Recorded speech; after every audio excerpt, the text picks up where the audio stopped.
Middle east എത്തിനിൽക്കുന്ന നിർണായക ഘട്ടത്തിൽ American president ട്രംപുമായും മുതിർന്ന അഡ്മിനിസ്ട്രേഷൻ ഉദ്യോഗസ്ഥരുമായുള്ള കൂടിക്കാഴ്ചകൾക്കായി ഇസ്രായേൽ പ്രധാനമന്ത്രി ബെഞ്ചമിൻ നെതന്യാഹു ഞായറാഴ്ച ഉച്ചയ്ക്ക് വാഷിംഗ്ടണിൽ എത്തി.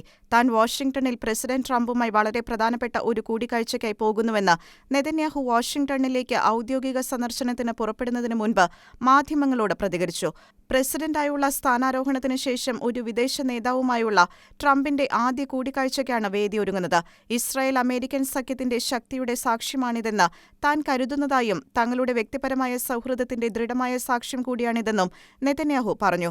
ഈ സൗഹൃദവും സഹകരണവും ഇസ്രായേലിനും മിഡിൽ ഈസ്റ്റിനും ഇതിനകം തന്നെ സുപ്രധാന ഫലങ്ങൾ നൽകിയിട്ടുണ്ടെന്ന് അനുസ്മരിച്ച അദ്ദേഹം ഇസ്രായേലും അതിന്റെ അറബ് അയൽക്കാരും തമ്മിൽ ചരിത്രപ്രധാനമായ 4 സമാധാന ഉടമ്പടികൾ കൊണ്ടുവന്ന പ്രസിഡന്റ് ട്രംപ് നയിച്ച ചരിത്രപരമായ എബ്രഹാം അക്കോർഡുകളെപ്പറ്റിയും പരാമർശിച്ചു. കൂടിക്കാഴ്ചയിൽ ഇസ്രായേലും പരിസര പ്രദേശങ്ങളും അഭിമുഖീകരിക്കുന്ന പ്രധാന വിഷയങ്ങളും പ്രശ്നങ്ങളും ചർച്ചയാകും. ഹമാസിനെതിരായ വിജയം, ഇസ്രായേലിന്റെ എല്ലാ ബന്ദികളുടെയും മോചനം, ഇസ്രായേലിലും മിഡിൽ ഈസ്റ്റിലും ലോകം മുഴുവനിലും സമാധാനത്തിന് ഭീഷണിയായ ഇറാന്റെ ഭീകര അച്ചുതണ്ടിനെ അതിന്റെ എല്ലാ ഘടകങ്ങളിലും കൈകാര്യം ചെയ്യൽ തുടങ്ങിയ വിഷയങ്ങളിൽ ചർച്ചകൾ നടക്കും. യുദ്ധത്തിലെടുത്ത തീരുമാനങ്ങൾ മിഡിൽ ഈസ്റ്റിന്റെ മുഖച്ഛായ തന്നെ മാറ്റിക്കഴിഞ്ഞു.